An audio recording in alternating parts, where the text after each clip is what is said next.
امریکی وزیر خارجہ مائک پومپیو نے ایران کے ساتھ نئے جوہری معاہدے کے لیے شرائط پیش کی ہیں اور خبردار کیا ہے کہ اگر تہران نے اپنی پالیسیاں نہ بدلیں تو واشنگٹن اس پر اقتصادی طور پہ مفلوج کر دینے والی پابندیاں لاگو کر دے گا۔ وزیر خارجہ پومپیو نے یہ بات اوباما دور میں ایران کے ساتھ کیے گئے جوہری معاہدے سے علیحدگی کے بعد واشنگٹن میں ٹرمپ انتظامیہ کی نئی حکمت عملی پیش کرتے ہوئے کہی۔ مزید تفصیلات کے لیے ہم چلیں گے وردہ خلیل کے پاس۔ وردہ، کیا شرائط رکھی ہیں ٹرمپ انتظامیہ نے؟ جی سارا، امریکی سیکرٹری خارجہ مائک پومپیو نے کل واشنگٹن ڈی سی کے ایک بہت ہی قدامت پسند تحقیقی ادارے ہیریٹیج فاؤنڈیشن سے خطاب کیا اور ایران سے مطالبہ کیا کہ وہ اپنے عزائم جو ہیں وہ ایٹمی عزائم ان کا خاتمہ کرے۔ انہوں نے جو 12 شرائط پیش کی ہیں ان میں سے 7 میں ایران کی بیرون ملک انتشار پھیلانے والی پالیسیوں کو روکنے کا بھی مطالبہ کیا گیا ہے، جیسے عراق میں خود مختار حکومت کا احترام، یمن میں حوثی باغیوں کی پش پناہی کرنا روکنا اور افغانستان میں دہشت گردی کی حمایت کرنا بھی شامل ہے۔ ان مطالبات کا کیا اثر ہو سکتا ہے، جانتے ہیں اس رپورٹ میں۔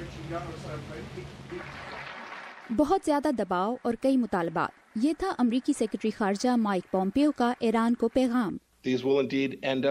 جب ہم ایران پر پابندیاں لگائیں گے تو یہ تاریخ کی سب سے سخت پابندیاں ہوں گی۔ ہماری پابندیوں کے نتیجے میں ایران کو اپنی معیشت کو چلانا مشکل ہو جائے گا۔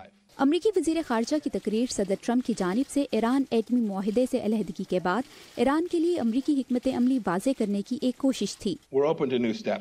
ہم اپنے اتحادیوں ہی نہیں بلکہ ایران کے لیے بھی نئے اقدامات اٹھانے کے لیے تیار ہیں، لیکن صرف اس وقت جب ایران بڑی تبدیلیاں لانے پر رضامند ہو۔ ان تبدیلیوں میں ایران کی جانب سے ایٹمی ہتھیاروں کو ہمیشہ کے لیے ترک کرنے پر اتفاق اور اقوام متحدہ کے انسپیکٹرز کو ایران کے کسی بھی حصے میں ایٹمی تنصیبات تک رسائی دینا شامل ہیں۔ مائک پومپیو کے مطالبات میں ایران کے بیلسٹک میزائل تجربات کو اور مشرقی وسطی میں عسکریت پسندوں کی مدد بند کرنا بھی شامل ہیں۔ سیکرٹری پومپیو کچھ بڑے کے بدلے بڑا حاصل کرنا چاہتے ہیں، جس میں ایرانی خطرے کے ہر پہلو سے نمٹنے کی صلاحیت کے بدلے سفارتی تعلقات کی بحالی اور بڑے پیمانے پر امریکی پابندیوں کا خاتمہ شامل ہے۔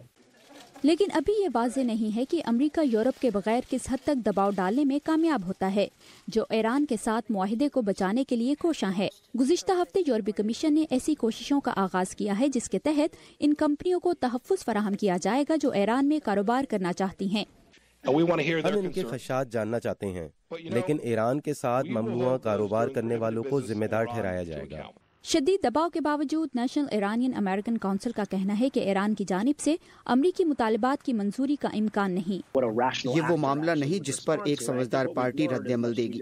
میرے خیال میں ہم نے سیکھا ہے کہ ہم جتنا بھی ایران سے اختلاف کر لیں، وہ اپنے نفع نقصان کا جائزہ لیتے ہوئے فیصلے کرتے ہیں، اور پومپیو نے ایسا طریقہ نہیں بتایا جس پر وہ اتفاق کر سکیں۔ ایرانی صدر حسن روحانی کا پومپیو کی تقریر کو مسترد کرتے ہوئے کہنا ہے کہ دنیا اور ایران کے لیے فیصلے کرنے کا اختیار امریکہ کے پاس نہیں۔ یونین کا کیا رد عمل سامنے آ رہا ہے؟ کچھ تو ہم نے دیکھا، حسن روحانی کیا کہہ رہے ہیں، اس کے علاوہ جواد ظریف نے بھی اس پہ اپنا ری ایکشن دیا ہے، وہ کیا ہے؟ جی، مائک پومپیو کی تقریر پہ جواد ظریف کا کہنا تھا کہ یہ امریکہ کا روایتی جارحانہ رویہ ہے، جبکہ یورپی یونین کی خارجہ امور کی جو نگران ہیں انہوں نے بیان دیتے ہوئے کہا ہے کہ مائک پومپیو نے جو تقریر کی ہے اس میں یہ وضاحت نہیں کی کہ جو امریکہ نے ایران سے ایٹمی معاہدے سے جو علیحدگی اختیار کی ہے اس کا خطے میں عمل لانے میں کیا کردار ہوگا۔ اور رائٹر ہم یہ بھی جانتے ہیں کہ ایرانی عہدیدار برطانیہ، فرانس، جرمنی، چین اور روس کے سفارتکاروں سے جمعے کو ویانا میں ملاقات کریں۔ Warda Khalil, thank you for your report.